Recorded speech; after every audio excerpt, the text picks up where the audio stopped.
Hello student, I am Ranjana Bangre. Student, हम देख रहे हैं प्री बीएड और प्री डीएड सीजी व्यापम द्वारा जो एग्ज़ाम होने वाला है मई जून में, उसके कुछ इम्पोर्टेंट क्वेश्चन आज मैं लेकर आई हूँ। सामान्य ज्ञान के कुछ इम्पोर्टेंट क्वेश्चन जो भी student pre BEd pre DEd का एंट्रेंस एग्ज़ाम देने वाले हैं उनके लिए ये एमसीक्यू काफ़ी हेल्पफुल होंगी।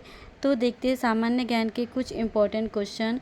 पहला प्रश्न है, जिस काल की कोई लिखित विवरण उपलब्ध नहीं है कहा जाता है। मतलब जिस काल में अगर कोई लिखित विवरण उपलब्ध नहीं होता है उस काल को क्या कहा जाता है? प्राग ऐतिहासिक काल। कौन सा काल कहा जाता है? प्राग ऐतिहासिक काल। Option number A is the correct answer. Second question देखेंगे, आदि मानव ने सर्वप्रथम किस पशु को पालतू बनाया? तो आदि मानव ने सर्वप्रथम बैल, गाय, कुत्ता, हाथी। तो कुत्ता, ऑप्शन सी जो है ये सही आंसर आएगा। आदि मानव ने सर्वप्रथम किस पशु को पालतू बनाया था? कुत्ता। कुत्ते को पालतू पशु बनाया था। थर्ड क्वेश्चन देखते हैं। थर्ड क्वेश्चन में पूछा गया है, आधुनिक होमो सेपियंस मानव का उद्भव किस काल में हुआ? निम्न पुरापाषाण, मध्य पुरापाषाण, उच्च पुरापाषाण या ताम्र पाषाण। तो इसका सही उत्तर आएगा उच्च पुरापाषाण। Option C is the correct answer. आधुनिक होमोसेपियंस ये जो है मनुष्य का वैज्ञानिक नाम है होमोसेपियंस, है ना। तो ये आधुनिक होमोसेपियंस मानव का उद्भव किस काल में हुआ था? उच्च पुरापाषाण काल में हुआ था। नेक्स्ट क्वेश्चन देखते हैं।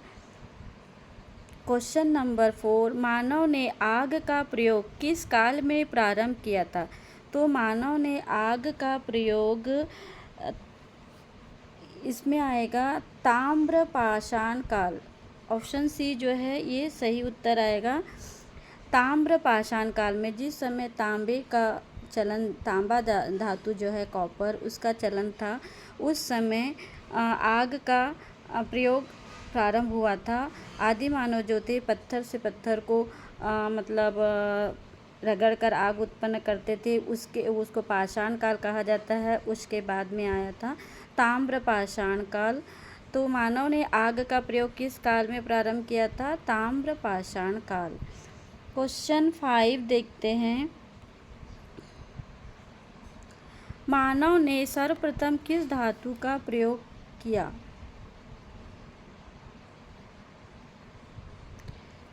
तो मानव ने सर्वप्रथम तांबा धातु का प्रयोग किया था। कौन से धातु का? तांबा।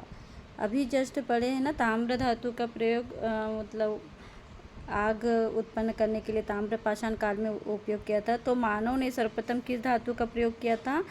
तांबा, कॉपर धातु का प्रयोग सबसे पहले उपयोग किया था। नेक्स्ट क्वेश्चन देखते हैं, मानव द्वारा उपयोग में लाई गई पहली फसल थी जौ, गेहूँ, चावल या सभी? तो आंसर आएगा गेहूँ। क्या आएगा आंसर? गेहूँ। मानव द्वारा उपयोग में लाई गई पहली फसल का नाम था गेहूँ। क्वेश्चन 7 देखते हैं, मानव खाद्य पदार्थों का उत्पादक एवं उपभोक्ता कब बना? तो ये बना था नवपाषाण काल में। मानव खाद्य पदार्थों का उत्पादक एवं उपभोक्ता कब बना था? तो इसका सही उत्तर आएगा नवपाषाण काल। Option C. क्वेश्चन 8 देखते हैं, निम्न में से कौन पुरातात्विक हड़प्पा के उत्खनन से संबंधित है? तो हड़प्पा की खोज किसने की थी? दयाराम साहनी ने की थी। एक क्वेश्चन बहुत ही इम्पोर्टेंट है, हमेशा एग्ज़ाम में पूछा जाता है। तो निम्न में से कौन पुरातात्विक हड़प्पा के उत्खनन से संबंधित है? तो दयाराम साहनी ने हड़प्पा की खोज की थी। क्वेश्चन 9 देखते हैं। क्वेश्चन 9 में पूछा गया था, हड़प्पा सभ्यता की कांस्य नर्तकी की मूर्ति कहाँ से प्राप्त हुई थी? तो ये मोहनजोदड़ो से प्राप्त हुई थी। कहाँ से प्राप्त हुई थी? मोहनजोदड़ो से। हड़प्पा सभ्यता की कांस्य नर्तकी मतलब एक नर्तकी मतलब नृत्य करते हुए कांस्य धातु की बनी हुई एक मूर्ति प्राप्त हुई थी। ये सब मोहनजोदड़ो से प्राप्त हुई थी। नेक्स्ट क्वेश्चन देखते हैं। क्वेश्चन नंबर 10, प्रसिद्ध पशुपति की मुहर कहाँ से मिली है? तो प्रसिद्ध पशुपति की मुहर भी मोहनजोदड़ो से मिली है। कहाँ से मिली है? मोहनजोदड़ो से मिली है। मोहनजोदड़ो की जब खुदाई हुई थी तब ये धातुएं और ये सारे चीज़ें मिले थे। क्वेश्चन 11 देखते हैं।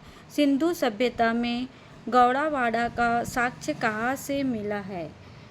तो इसका सही उत्तर आएगा लोथल से। कहाँ से मिला है? लोथल, ये भी एक शहर है। सिंधु सभ्यता में गौड़ावाड़ा का साक्ष्य कहाँ से मिला है? लोथल से। ये सिंधु सभ्यता से काफ़ी क्वेश्चन एग्ज़ाम में पूछे जाते हैं। क्वेश्चन 12 देखते हैं। सिंधु सभ्यता में विशाल स्नानागार कहाँ से प्राप्त हुए? हड़प्पा, राखीगढ़ी, मोहनजोदड़ो या सूरकांकड़ोर? तो इसका सही उत्तर आएगा मोहनजोदड़ो।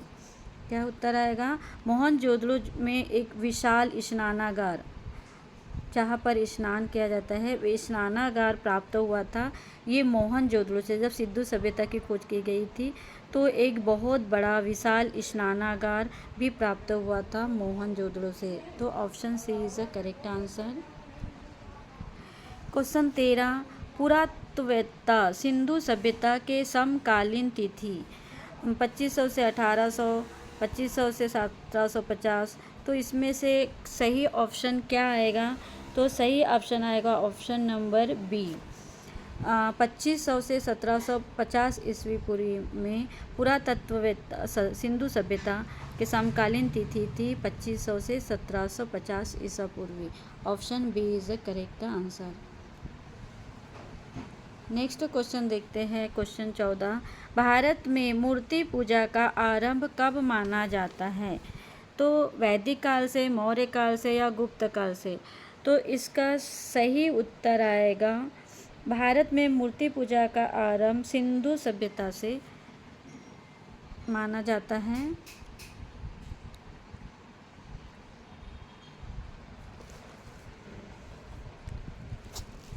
वैदिक काल से।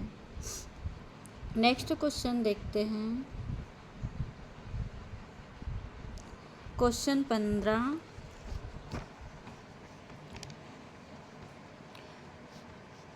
आर्यवेद का आर्य किसकी पूजा करते थे? आयुर्वेदिक आर्य जो थे वो किसकी पूजा करते थे? तो आर्य इसमें सही उत्तर जो ऋग्वेद काल के जो आर्य थे मतलब राजा जो थे वो किसकी पूजा करते थे? ये प्रकृति की पूजा करते थे। किसकी पूजा करते थे? प्रकृति की। और इसमें ऑप्शन में वृक्ष की इसकी जगह लिखना है प्रकृति की। प्रकृति की पूजा करते थे। क्वेश्चन 16 देखते हैं। आर्य भारत में सबसे पहले कहाँ बसे? तो आर्य भारत में सबसे पहले सैंधव प्रदेश में, सप्त सैंधव प्रदेश में या सिंधु घाटी इसका ऑप्शन में आ सकता है। आर्य भारत में सबसे पहले कहाँ बसे? सिंधु घाटी, या तो इसमें ऑप्शन नहीं दिया हुआ, इसका आएगा सप्त सैंधव प्रदेश।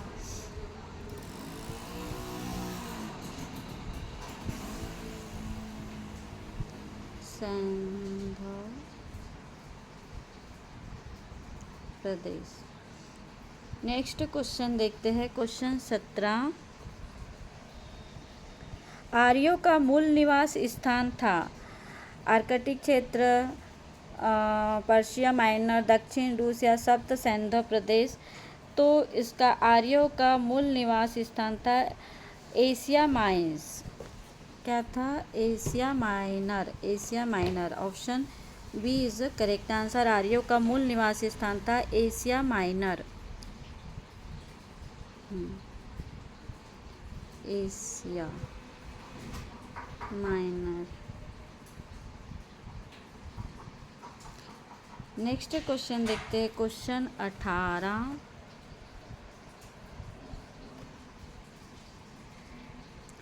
प्रक्षेपास्त्र यंत्र मंत्र किस वेद में है? तो प्रक्षेपास्त्र यंत्र मंत्र ये ऋग्वेद में आएगा। ऑप्शन ए सही आएगा। प्रक्षेपास्त्र यंत्र मंत्र किस वेद में है? ऋग्वेद में है। कितने वेद होते हैं? 4 वेद होते हैं, ऋग्वेद, यजुर्वेद, सामवेद, अर्थवेद, और ये प्रक्षेपास्त्र यंत्र जो है ये ऋग्वेद में आएगा। क्वेश्चन 19 देखते हैं। ये भी क्वेश्चन बहुत इम्पोर्टेंट है। सत्यमेव जयते पंक्ति कहाँ से ली गई है? तो सत्यमेव जयते पंक्ति जो है मुंडको उपनिषद से ली गई है। मुंडको उपनिषद से ली गई। Option B is the correct answer. ये CGPSC में भी और CG व्यापन के बहुत सारे एग्ज़ाम में क्वेश्चन आता है, सत्यमेव जयते पंक्ति कहाँ से ली गई है? तो सत्यमेव जयते पंक्ति जो है मुंडको उपनिषद से ली गई है। Question number 20। ऋग्वेद का नवा मंडल निम्न में से किस एक की समर्पित सूक्तों का संग्रह है? अग्नि, सोम, इंद्र या वरुण? तो इसका सही उत्तर आएगा सोम। Option B. ऋग्वेद का नवा मंडल निम्न में से किस एक की समर्पित सूक्ति का संग्रह है? तो सोम इसका सही उत्तर आएगा। क्वेश्चन 21 देखते हैं। निम्न में से प्राचीनतम वेद कौन सा है? ऋग्वेद, सामवेद, यजुर्वेद या अर्थवेद? तो सबसे प्राचीन वेद है ऋग्वेद। सबसे प्राचीन वेद कौन सा आएगा? ऋग्वेद। ये भी सबको पता होना चाहिए कि प्राचीनतम वेद कौन सा है? Rigveda. Option A is the correct answer. ये सामान्य ज्ञान के इम्पोर्टेंट क्वेश्चन है और सामान्य ज्ञान भी पूछा जाता है एग्ज़ाम में। तो देखते हैं क्वेश्चन नंबर 22। वैदिक काल में इंद्र का स्थान किस देवता को मिला है? तो इसका सही उत्तर आएगा प्रजापति। वैदिक काल में इंद्र का स्थान किस देवता को मिलता है? प्रजापति।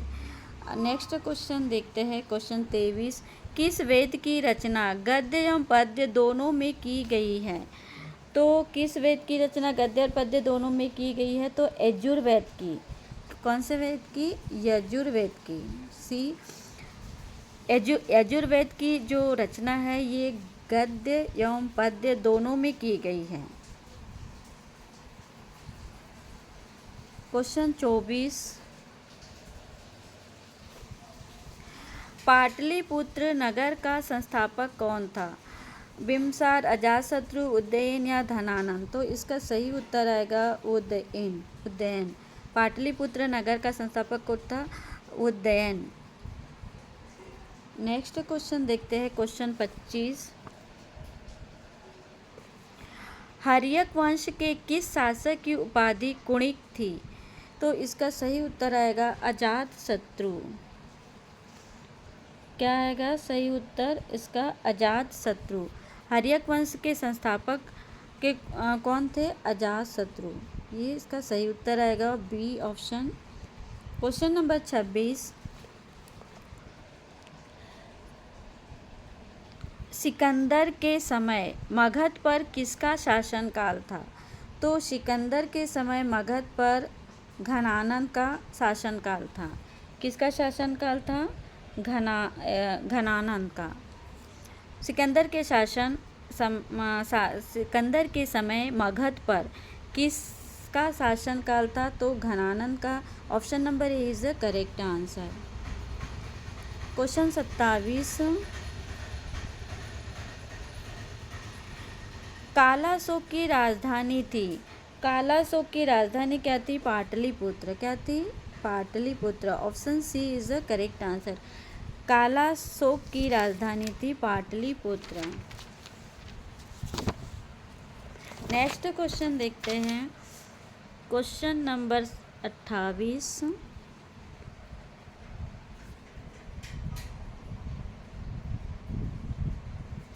निम्न में से किसे सर्वक्षात्रक अर्थात क्षत्रियों का नाश करने वाला कहा गया?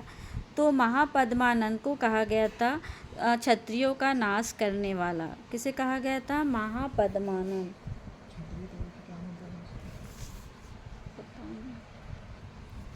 नेक्स्ट क्वेश्चन देखते हैं। Question number 28। सिकंदर कहाँ का शासक था? सिकंदर मकदूनिया का शासक था। सिकंदर कहाँ का शासक था? मकदूनिया। तो ये option number A is correct answer. Sikandar कहाँ का शासक था? मकदूनिया का। नेक्स्ट क्वेश्चन देखते हैं। Question number 30। सिकंदर ने पोरस के बीच झेलम का युद्ध कब हुआ था? सिकंदर और पोरस के बीच झेलम का युद्ध कब हुआ था? ये 326 ईसा पूर्व में हुआ था। Option C is the correct answer. Sikandar और पोरस के बीच झेलम का युद्ध कब हुआ था? 326 ईसा पूर्व में हुआ था। नेक्स्ट क्वेश्चन देखते हैं। जैन धर्म के 24वें तीर्थकार कौन थे? ये क्वेश्चन भी काफ़ी बार पूछा जाता है। इसका सही उत्तर आएगा महावीर। जैन धर्म के 24वें तीर्थकर कौन थे? महावीर थे। जैन धर्म के 24वें नंबर के तीर्थकर महावीर। तो ये भी क्वेश्चन काफ़ी बार पूछा जाता है। नेक्स्ट क्वेश्चन देखते हैं। Question number 32। महावीर ने जैन धर्म में पूर्वी प्रतिपादित 4 महाव्रतों में कौन सा 5वां व्रत जोड़ा? तो इसका सही उत्तर आएगा ब्रह्मचार्य। महावीर ने जैन धर्म में पूर्वी प्रतिपादित 4 महाव्रतों में कौन सा 5वां व्रत जोड़ा था? ब्रह्मचार्य। Option C is the correct answer. Question number 33।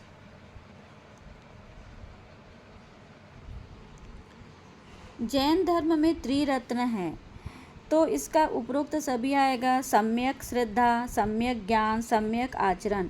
उपरोक्त सभी आएंगे इसमें। जैन धर्म में त्रिरत्न कौन कौन से? सम्यक श्रद्धा, सम्यक ज्ञान और सम्यक आचरण। उपरोक्त सभी इसका सही उत्तर होगा। क्वेश्चन 34। महावीर ने किस भाषा में उपदेश दिया? तो महावीर ने साकत भाषा में उपदेश दिया था। Option A is the correct answer.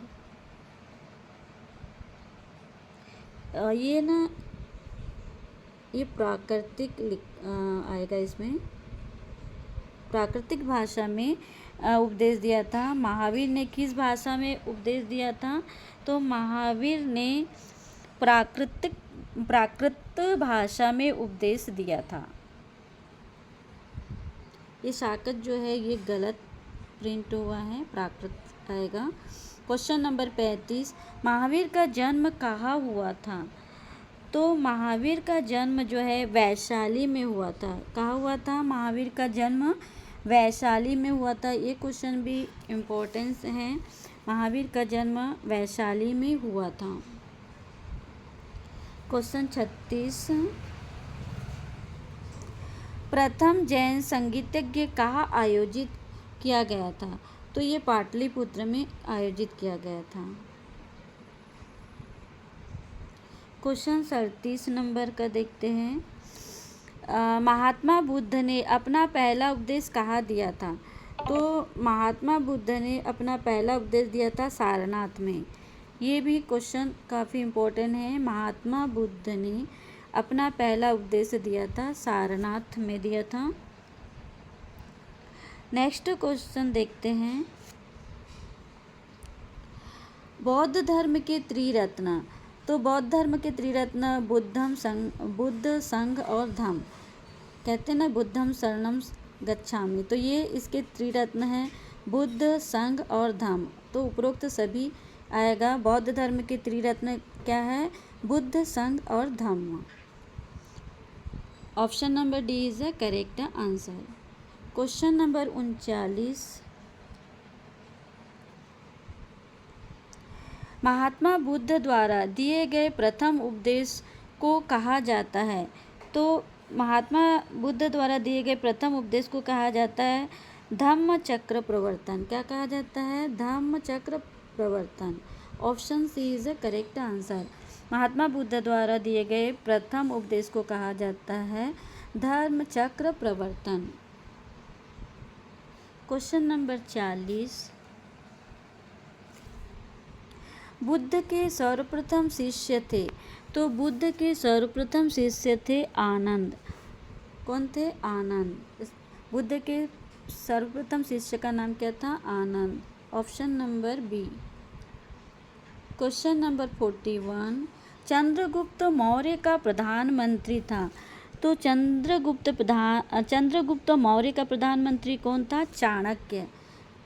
Chanakya को सभी लोग जानते होंगे, कौटिल्य के नाम से जाना जाता है, ये कूटनीति के नाम से जाना जाता है, और ये अर्थशास्त्र थे। ये चाणक्य जो थे ये चंद्रगुप्त मौर्य के काफ़ी बुद्धिमान प्रधानमंत्री थे, और चाणक्य के कारण ही चंद्रगुप्त मौर्य जो थे शासक बने थे।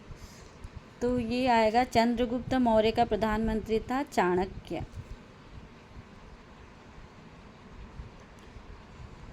चंद्रगुप्त मौर्य ने अपना अंतिम समय कहाँ बिताया? तो चंद्रगुप्त मौर्य ने अपना अंतिम समय बिताया था तक्षशिला में। कहाँ बिताया था? तक्षशिला में। ये श्रवण बेलगोला आएगा, इसमें फिर से आया है। हाँ, इसमें ऑप्शन नंबर डी सही उत्तर आएगा। चंद्रगुप्त मौर्य ने अपना अंतिम समय कहाँ बिताया था? तो इसका सही उत्तर आएगा, इसमें प्रिंट मिस्टेक दिया है, इसका आएगा श्रवण बेलगोला। क्या आएगा? श्रवण बेलगोला। श्रवण बेलगोला, ये सही उत्तर आएगा। चंद्रगुप्त मौर्य ने अपना अंतिम समय बिताया था श्रवण बेलगोला में बिताया था। नेक्स्ट क्वेश्चन देखते हैं। क्वेश्चन नंबर 43, मेगास्थनीज किसका राजदूत था? तो मेगास्थनीज जो था ये सेल्यूकस का राजदूत था। किसका था? सेल्यूकस।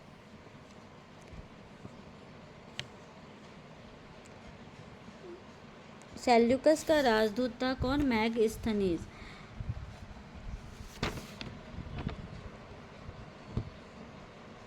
सेल्यूकस। एक कुछ कई जगह ये प्रिंटिंग मिस्टेक हुआ है। तो मेगास्थनीज किसका राजदूत था? मेगास्थनीज जो था सेल्यूकस का राजदूत था।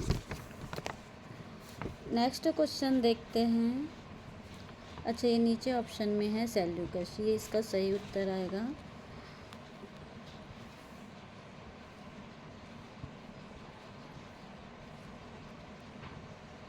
ये नहीं आएगा, ऑप्शन डी आएगा सेल्यूकस। मेगास्थनीज किसका राजदूत था? तो Seleucus. Option number D is the correct answer. Question 44 देखते हैं। चंद्रगुप्त मौर्य अपने अंतिम दिनों में किस धर्म का अनुयायी बन गया था? तो ये चंद्रगुप्त मौर्य जो है अपने अंतिम दिनों में जैन धर्म के अनुयायी बन गए थे। कौन से धर्म के? जैन धर्म के। इन्होंने अंतिम समय में जैन धर्म को अपना लिया था, और चंद्रगुप्त मौर्य अपने अंतिम दिनों में जैन धर्म के अनुयायी बन गए थे। किस धर्म के? जैन धर्म के। क्वेश्चन 45, अर्थशास्त्र किसकी रचना है? तो ये सबको पता होना चाहिए। अर्थशास्त्र जो है कौटिल्य की रचना है। चाणक्य गुप्त को ही कौटिल्य कहा जाता है। तो अर्थशास्त्र जो है ये कौटिल्य की रचना है। ये भी क्वेश्चन काफ़ी बार पूछा जाता है और काफ़ी इम्पोर्टेंट क्वेश्चन है। अर्थशास्त्र किसकी रचना है? कौटिल्य की। क्वेश्चन 46, अशोक ने कलिंग पर कब आक्रमण किया? तो अशोक ने कलिंग पर 261 ईसा पूर्व में आक्रमण किया था। कब किया था? 261 ईसा पूर्व में आक्रमण किया था कलिंग पर। किसने? अशोक ने। क्वेश्चन 47, इंडिका किसकी रचना है? तो इंडिका जो है ये मैगस्थनीज की रचना है। ये क्वेश्चन भी काफ़ी बार पूछा जाता है। इंडिका किसकी रचना है? मैगस्थनीज की रचना है। क्वेश्चन 48, बौद्ध धर्म के प्रचार के लिए अशोक ने किसे श्रीलंका भेजा था? तो बौद्ध धर्म के प्रचार के लिए अशोक ने महेंद्र और संघमित्रा को श्रीलंका भेजा था। और ये कौन थे? इनके बच्चे थे। संघमित्रा जो थी इनकी बेटी का नाम था। बौद्ध धर्म के प्रचार के लिए अशोक ने किसे श्रीलंका भेजा था? महेंद्र और संघमित्रा को।